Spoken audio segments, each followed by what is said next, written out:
तो परमेश्वर कबीर साहब जी ने फिर आप जी को संदेश दिया है कि पूरे गुरु की शरण में आने के उपरांत आप जी ने कैसे उसके साथ व्यवहार करना है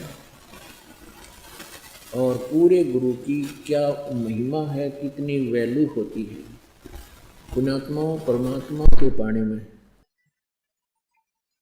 ये जो हमारी रीति रिवाज हैं ये भी बाधक हैं। परमेश्वर ने कहा है कि मन कर धीर बांध ले रे बौरे और छोड़ दे न पछलों की रीत।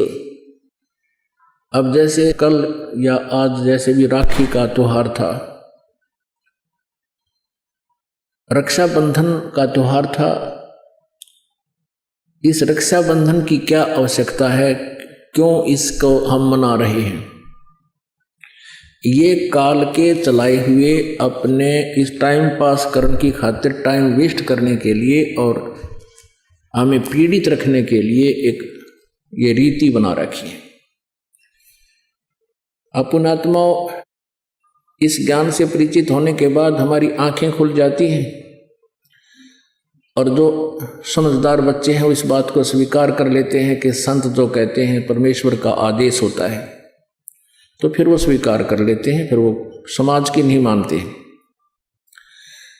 एक बहन ने बताया कि जी उपदेश लेने से पहले मैं राखी बांधने के लिए अपने भाई के वहाँ घर गई। वही रक्षाबंधन का दिन भाई की इंतजार कर रही थी। दुर्घटना के अंदर भाई की मृत्यु होगी, उसका शव आया, टक्कर मार मार कर रो रही थी। अब रक्षाबंधन की का उद्देश्य क्या है कि भाई राखी इसलिए बांधते हैं कि वो हमारी रक्षा करेगा।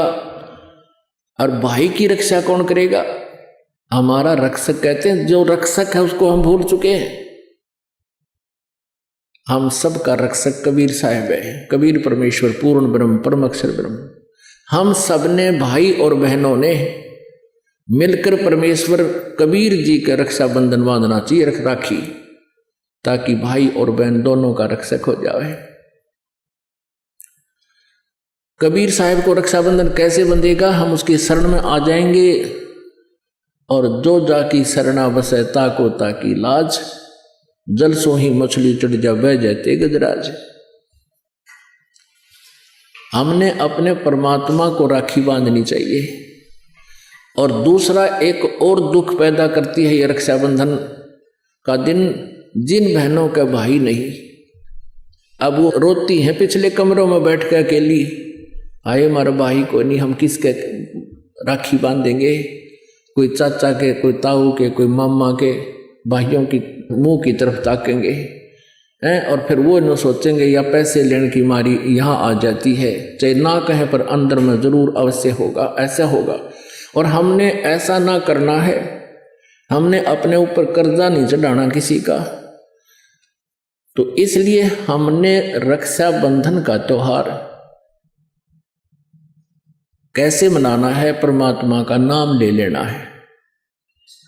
और फिर ये 10वां दिन यहाँ त्योहार होता है, सत्संग होता है, इसमें आकर के हमने इस परमात्मा के ज्ञान को सुनना है।